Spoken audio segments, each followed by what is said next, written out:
Hello, good morning, good afternoon, good evening, wherever you are in the world today. I know we have a global audience this evening. Welcome to the Shiv Nadar Foundation conversation. We've been running this series for a while now, while everybody seems to be confined at home, but not quite, right? We've not quite lost our spirit. We want to engage with the world.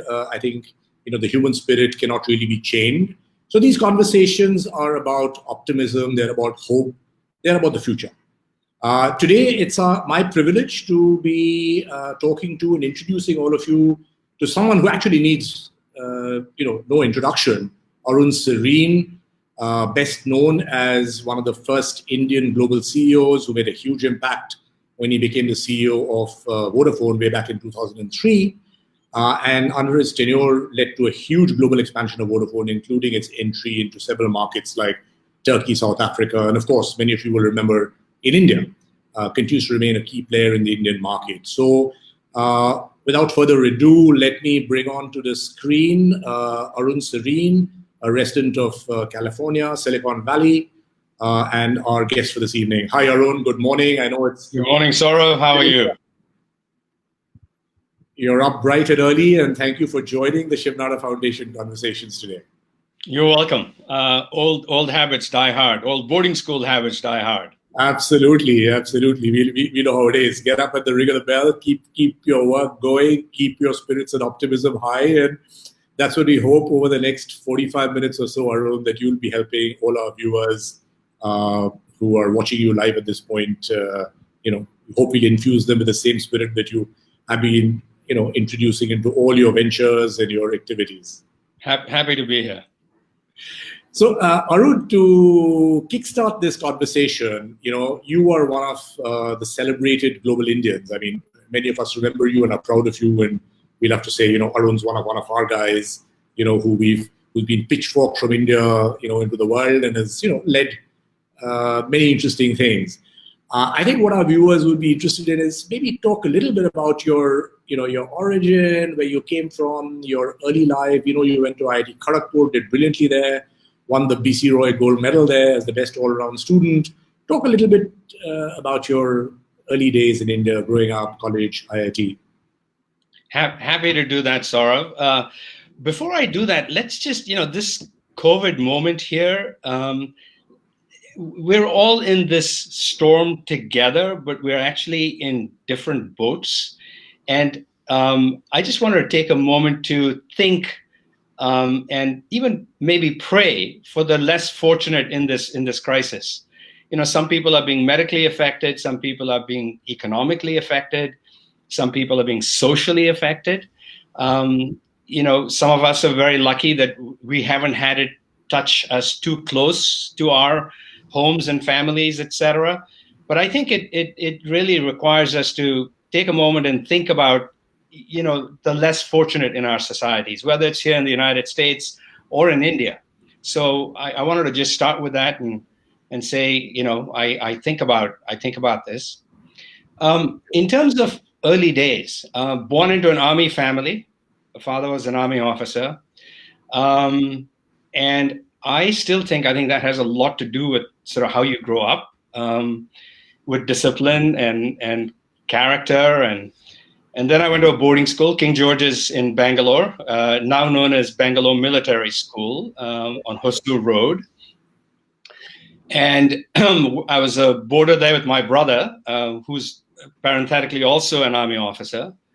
And we were there for 5 or 6 years, graduated from there. Like you said, you wake up to the call of the bugle in the morning at 6 o'clock and the lights get turned off at 10. And you have a sort of rigorous academics and rigorous athletics and sort of highly disciplined lifestyle, wearing a school blazer and a tie and gray flannel pants and that kind of stuff. Graduated from there, went to IIT, IIT Kharagpur, 5 years there, brilliant time, made great friends. Even to this day, I have loads of friends from my IIT days. Obviously, highly intellectual, sort of gathering of people, very rigorous academics, and then from there to UC Berkeley, and fortunate enough to have landed in Berkeley in California. Again, master's in engineering and then an MBA. Met my dear wife Rami there, and California is a fantastic place to come into the United States. It has got everything that you can hope for: great weather, great mix of academia, business, social, philosophical, progressive ideas. So it could not, the entry into the United States could not have been any better, any easier, because it was so welcoming. And like I said, I met my wife there, and then, life kind of went on from there in terms of business activities and joining AirTouch and telecoms. And I'm sure you'll have questions around that. But sort of those were the early days. They were fun days. They were happy days. They were active days. And, frankly, they were not terribly difficult days in any way. They were rigorous days, but they were not difficult days. Well, I think that rigor held you in good stead. But there's one point I want to go back to the IIT for a minute, that people come out with flying colors. People expect nerds to get into IIT, come out of IIT, but you won the BC Roy Gold Medal for all-around performance, right? And you've been a great sportsman. I know that you follow the Hopkins Cup and you follow golf avidly. You were a sports guy, and how did that kind of impact your later life, Arun?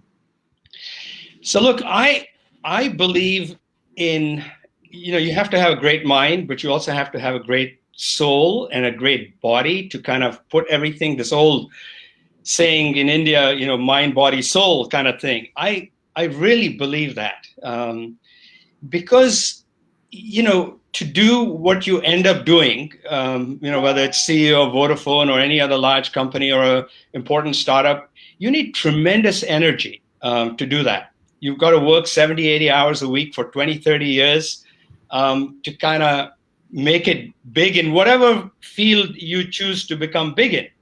But it requires an incredible amount of stamina. And I think people sort of slightly underestimate that in terms of having the physical stamina and the mental stamina to do the job. You may have the neurons, but you may not have the physical stamina. So the early days at King George's, and then staying with athletics, and frankly, even to this day, I exercise regularly. I make sure the stamina level is high because, again, it is that stamina that gives you consistent performance. So switching gears a little bit, I mean, Berkeley must have been, as you said, California. Berkeley opened your mind, gave you the required impetus in your career. What was it like in that highly, it's an intellectually very stimulating environment? How was it different from an IIT? I'm sure there are lots of people here from the Shiv Nadar Foundation and elsewhere who may want to know the educational system. Was that transition easy, difficult, or what were the challenges? Because you went at a stage when Indians weren't really that exposed to, the global winds and the currents in education, the difference between India and the US as countries, markets, and particularly in education. So let me say this. My history is only through an IIT to a UC Berkeley, so I can only speak to that. My sense is that an IIT prepares you, or a Shiv Nadar University, I'm sure, prepares you very well academically to come to the United States and find your footing here. So, anybody who's considering coming here, there's no nervousness around, gosh, do I really understand my engineering or my math or my this or my that? But the difference between an IIT and a UC Berkeley is, at least in my time when I graduated in 1975, it was an engineering school. Whereas UC Berkeley is a full-fledged university. It has social sciences, it has physical sciences, it has engineering, it has business, it has law. Unfortunately, it doesn't have a medical school, which has moved over to San Francisco, and now that's UC San Francisco. But it is a full-fledged university. And frankly, that in today's world, where the new solutions to any problem are all found at the intersection and in the interspecies of different disciplines. So take COVID, to do diagnostics there takes medicine and engineering and business models to solve the problem. Right. So it's not just medicine, it's medicine and engineering and business. So the great advantage of a university like Berkeley is that you have all those disciplines there, and kids can interact with each other, work with each other to find these kinds of solutions. Now, I know even IIT Kharagpur has moved on since my day. We now have a business school there, and we have a law school there, maybe, and a bunch of other things, which is good because, like I said, you need many different ideas to come together to find solutions in today's age. No, that's absolutely true, and that's, I think, where the future of education, even in India, is moving progressively towards having multidisciplinary components to it, so people go out with a more holistic view of the world that they're going to face. So, moving on to your career, I know that you've had a diverse career. You've been a consultant, you've been in the energy sector, and you've also been considered a financial whiz. But I think most people remember you for the dramatic changes that you led in a telecom industry. Could you just walk us through very quickly some of those things? I know we started the Air Touch and went to Vodafone, left Vodafone, came back there. You're most remembered for what you did at Vodafone. So maybe a few lessons for us, not only on what drove you in Vodafone to transform a relatively, let me say, a small company in relative terms to a giant with a global footprint, and what were those compulsions then, and some of the lessons that telecom has taught you, because telecom strung the world together, connected the world, and I think that will be a segue into what is the world that we are leading into right now, and where telecom and connectivity can make a difference to our lives. Yeah, so, when I first joined Pacific Telesis in 1984, the cell phone industry was in its nascency. All we had was a piece of paper that said, from the FCC, the Federal Communications Commission, saying you can provide cell phone service in Los Angeles. That's what we had. And my job when I first came in was to understand how big this industry could become. And I did a little bit of analysis, having been a consultant, I sort of kind of understood how to do some good back of the envelope analysis. And my feeling was that this was going to be a very big industry, and very big meaning that maybe 10% of the people in 10 years or 15 years would have these phones. Because remember, back then they were stuck in the trunks of cars. They were massive. They were suitcase size cell phones. Like bricks.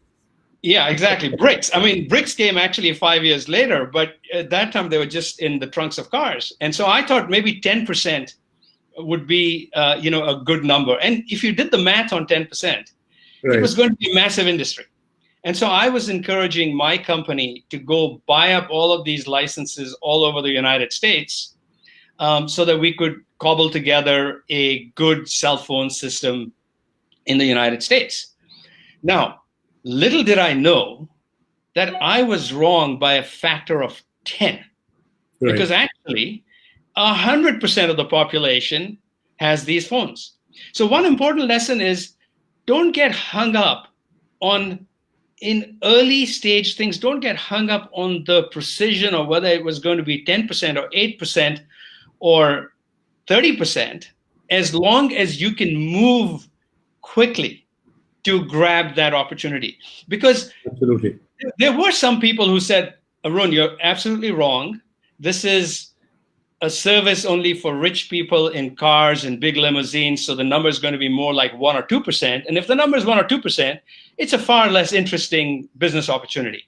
The fact that it ended up being 100% was a home run. But oftentimes I find, trying to be incredibly precise about something, it loses its sort of 80-20 as time goes on. So move on with it, as it were. And frankly, it was our quickness to the market that really made all the difference, because within a year or two, we had mopped up literally hundreds of millions of dollars worth of these licenses that ended up becoming tens of billions of dollars worth of franchises, essentially.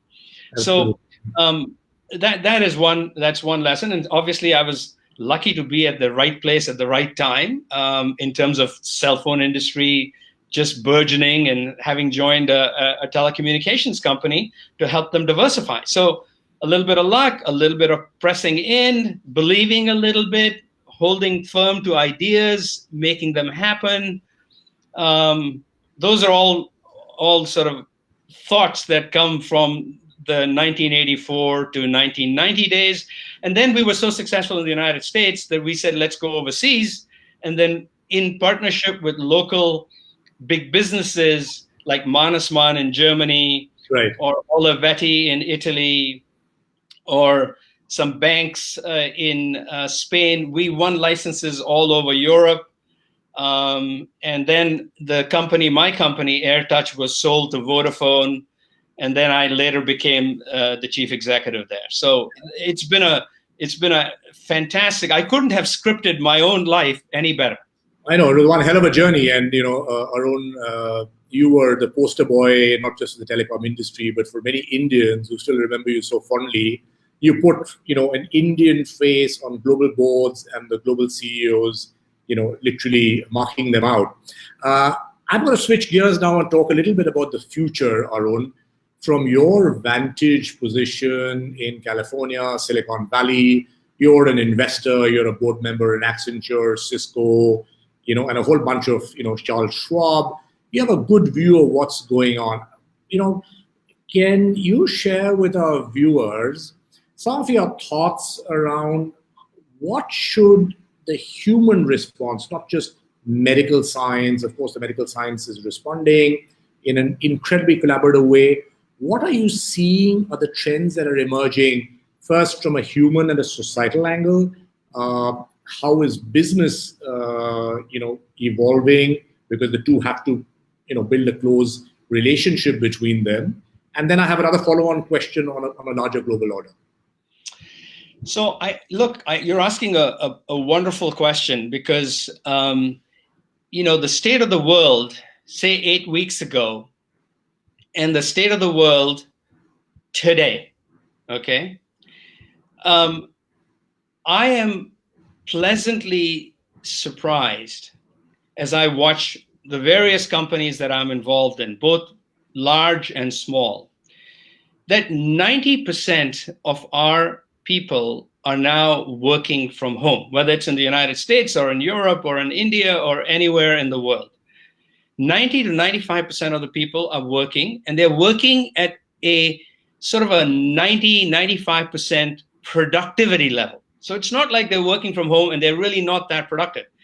Because of Wi-Fi and VPNs and cybersecurity and cloud and infrastructure, 4G, especially in India, cheap 4G, I should add, the entire infrastructure existed 8 weeks ago, but we actually hadn't tried it. Now we've all tried it, and we're finding that we're actually satisfying our customers to a 90 to 95% level. We're not quite answering the phone as quickly as we would if we were in a call center or whatever. But look, right.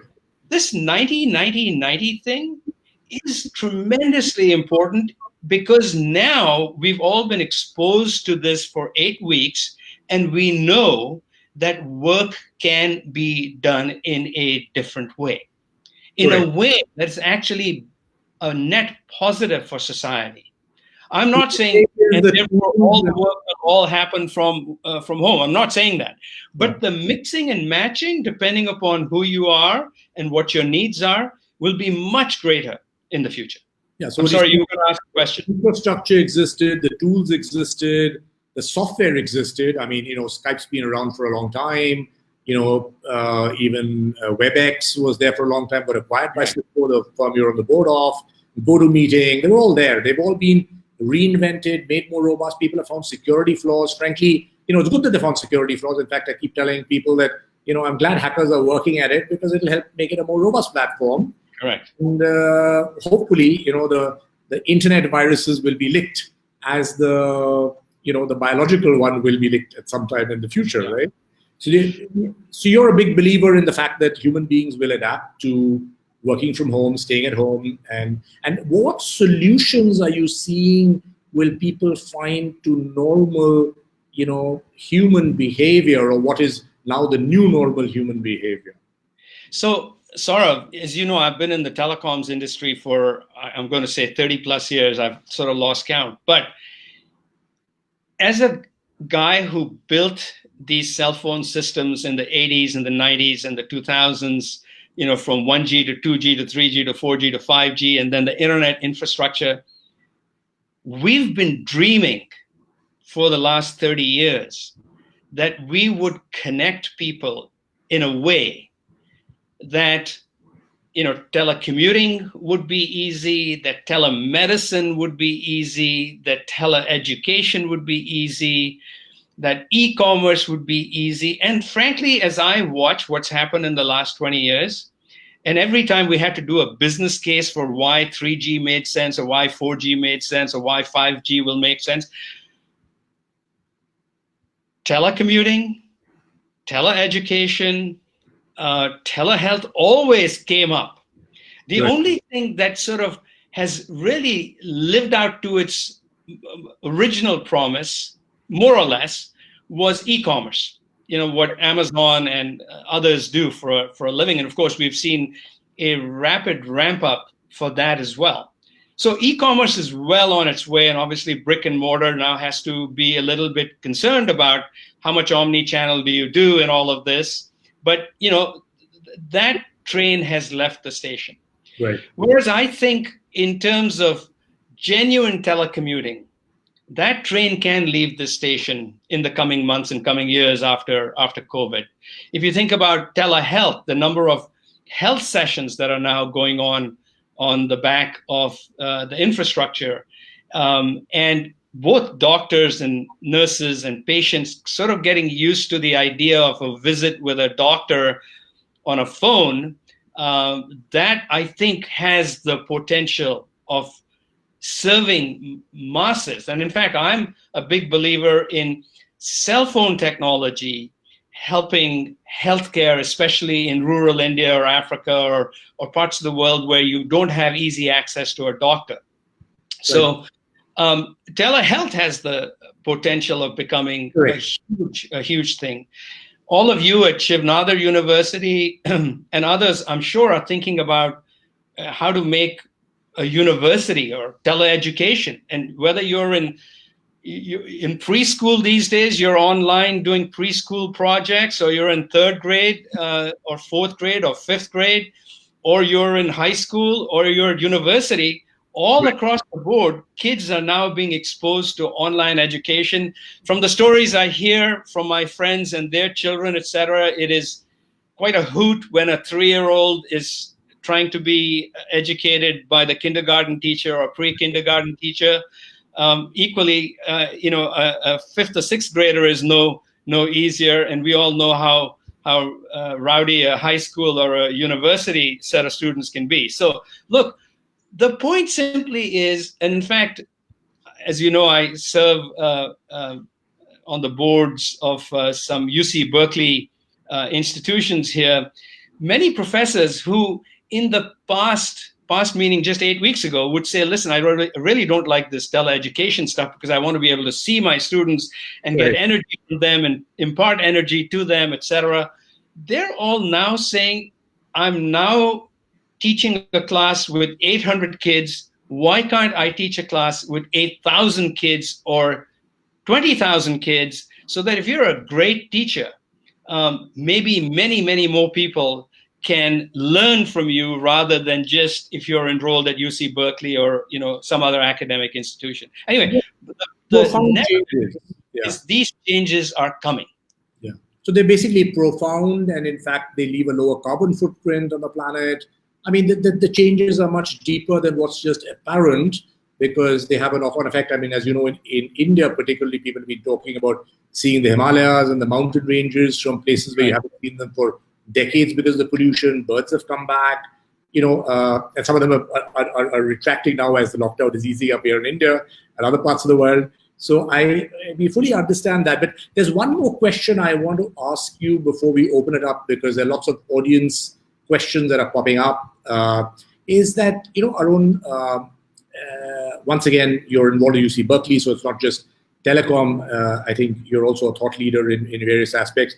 There's always been the talk of the decline of Europe. People have been questioning the leadership of America, especially because America has been so badly hit. Though I do believe that it will bounce back.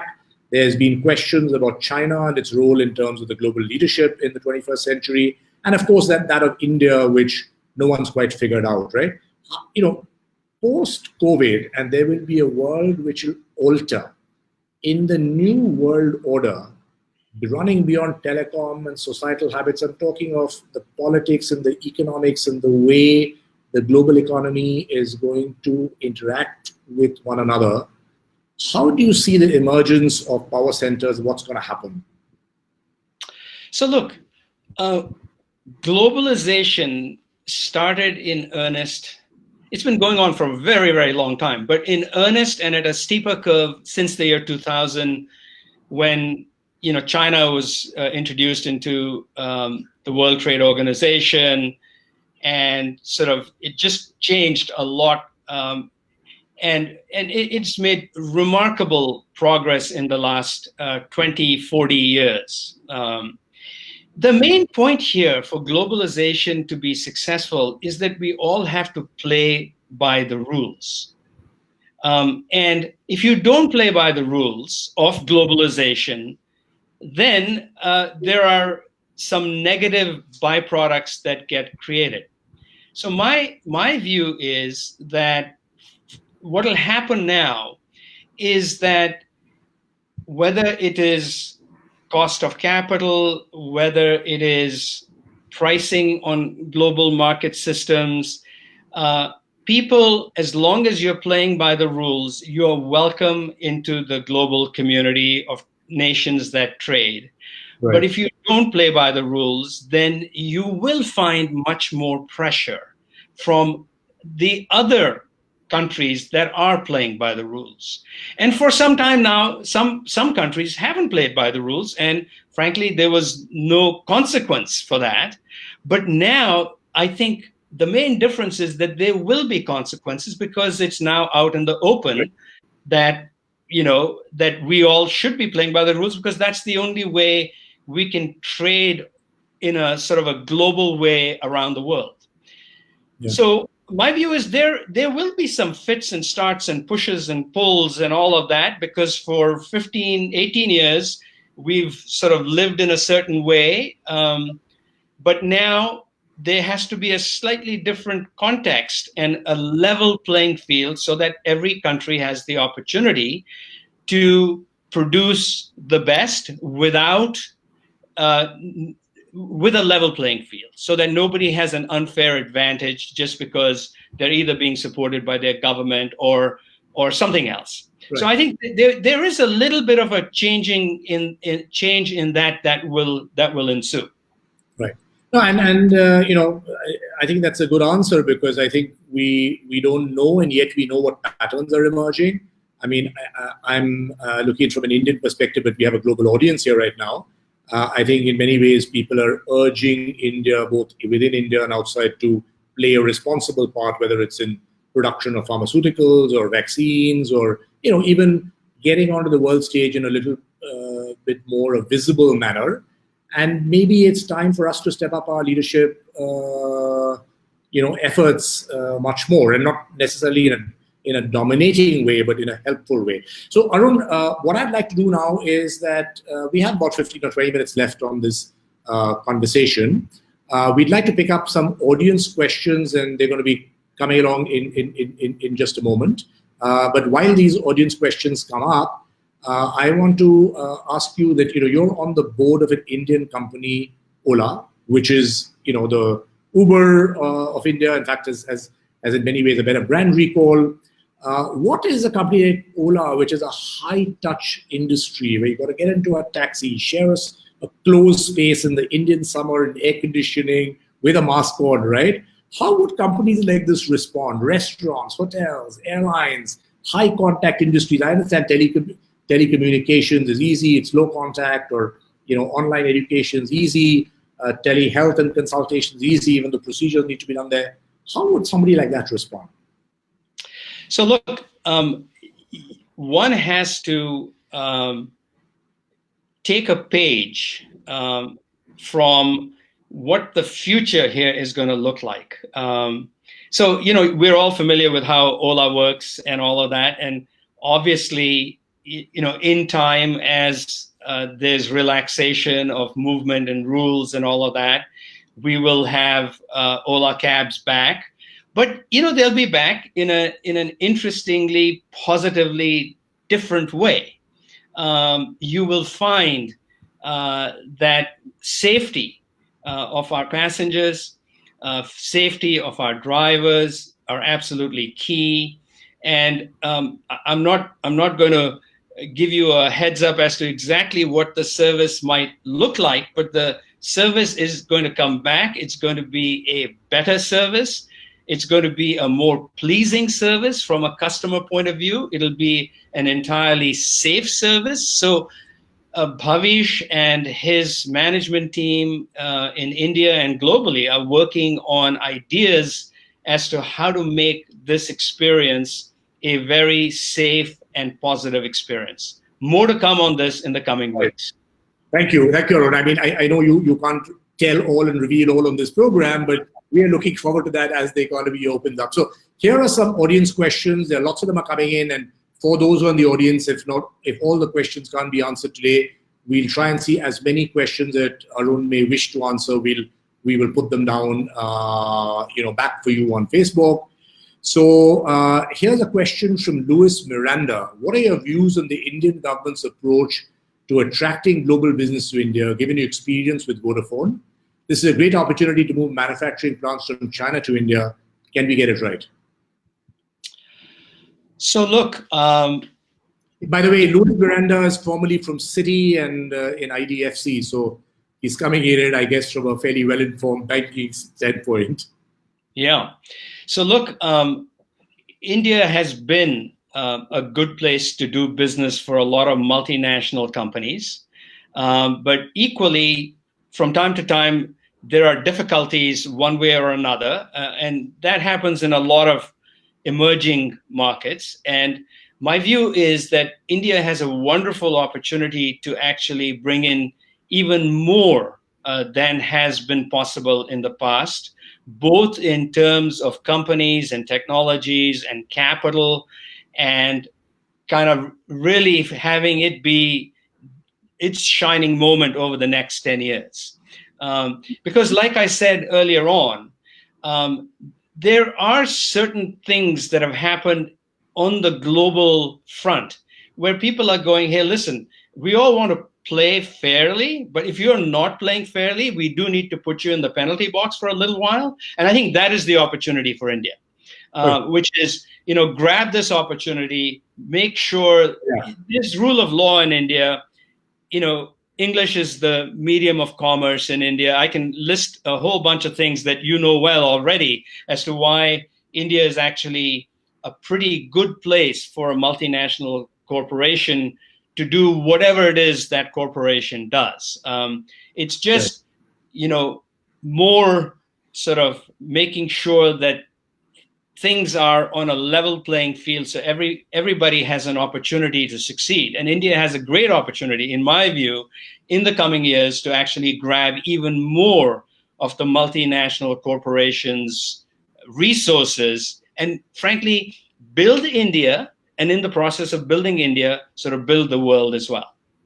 Arun, we have a lot of young students who are listening in as well, and Anuba Bali, who actually counsels and runs a career development center at Shiv University, has a question which I think will be relevant for a lot of the youngsters on this. And she's asking, she said, of course, first, it's a pleasure to hear you talk again. She heard you last year at the convocation. Have you experienced a COVID-like situation earlier? and tell us what would be your advice for young graduates entering the job market in these uncertain times. Look, my advice to young graduates is this is a wonderful time in the world to be graduating because you're now sort of fully trained and you're entering the workforce at a time when there is some uncertainty in sort of on the global front. I've always found that when things are slightly not in steady state, that gives the younger generation a really fantastic opportunity to rise quickly and take on important roles. When things are in steady state, there is a certain hierarchy that you have to go through. When things are in slightly unsteady state, the ability to bob and weave and maneuver is much greater. Frankly, that is what we find in the world today. It's not just in India. I would say if you're in the United States, it's the same thing. There is a certain amount of non-steady state, and when it's non-steady state, you can bob and weave a little bit better. So if you're a young graduate, kind of go out, press hard, do all the right things, no shortcuts here, but kind of take the opportunities and press ahead. So thank you for striking a note of optimism, because as you can imagine, there are some dark clouds. A lot of people worry about jobs and job opportunities. So there's another question we have from a guy, Rajesh Dubewar, and this is following on from what you said earlier. And his question is an interesting one. Rajesh Dubewar asks, do you anticipate a point when we as a society will get fed up with this online life and will opt for a more human touch lifestyle? Listen, my view would be don't lose the human touch life to begin with. This online life is wonderful when taken in moderate quantities. If you overdo your online life and you decide to live just online, that's not exactly living. You're wasting your time on the planet if you're doing that.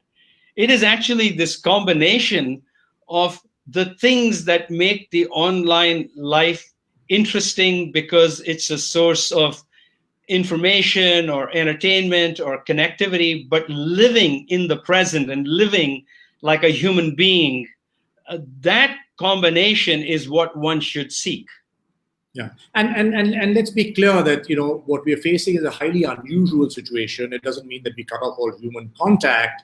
It will come back. We will win over in this battle with the virus, and human ingenuity will prevail. There has been a Spanish flu. There's been the bubonic. There have been several such catastrophes in the past, and mankind or humankind has moved on. So there's no reason why we shouldn't remain optimistic. There's a question from Rajiv Sodhi, whose question, I'm going to truncate that question, only ask one part of the question is, will there be a V or a W or sets of WWWs in economic recovery? I'm sorry, I didn't get the gentleman's name who asked the question. It's a great Rajiv Sodhi. Rajiv Sodhi, it's a great question. If I knew the answer to that, you and I would start a little hedge fund and we would rule the world, my friend. But the point here is actually you have to be prepared for any of the above. You could think of a W, that we make some progress and then it comes back 6 months from now during the winter months. You could think of that. You could think of more of a U. But my view is the right way to think about it is whatever alphabet you're most inclined towards here, whether it's a V, U, or a W, make sure that you're planning your life in a way that no matter whether the alphabet changes, you're still in good shape. And that, of course, comes with just consistently executing whatever it is that you're executing in life. So we have two more questions. They're kind of related. And one is from Srinivas Rao Bongarala, who asked, how would 5G accelerate the e-commerce business in terms of scale? And how would that transform the dynamics of e-commerce? Earlier on, there was a question which asked, what are your suggestions from Anonymous? What are your suggestions for SMEs in a post-COVID world, particularly India-based startups where you have personal experience? So I'm just linking the two questions together. So one is startups post-COVID, and the other is how can 5G or communications technologies or the newer technologies, what impact will they have on startup ecosystems? So let's start with the 5G question. 5G is basically better, faster, cheaper. By the way, that was also true in 4G or 3G. So we've always been on this better, faster, cheaper. So you'll have 10x the bandwidth. So the kinds of things that you can do are actually quite different and more interesting, especially in a country like India, which doesn't have any sort of fixed infrastructure. It's mostly mobile infrastructure that's driving the change and driving the growth. So I think that is a very positive thing that will happen for India and for the rest of the world in the coming years. Because actually, in India, you have 4G now, and you're able to do a lot of very good things. 5G will come in time, and that'll, like I said, that'll be a 10x improvement in bandwidth, and new industries, et cetera, will get created from that. So there's a question here which I think is worth spending a minute on, a quick answer, because you've got loads of questions. We're trying to make sure that we wind up in time. And there's a question from Hemant Bhavnani. What is the future of telemedicine in India, and how should India scale this up? I know you answered some of it saying the age of telemedicine has arrived, but anything specific to India and what can be done to scale it?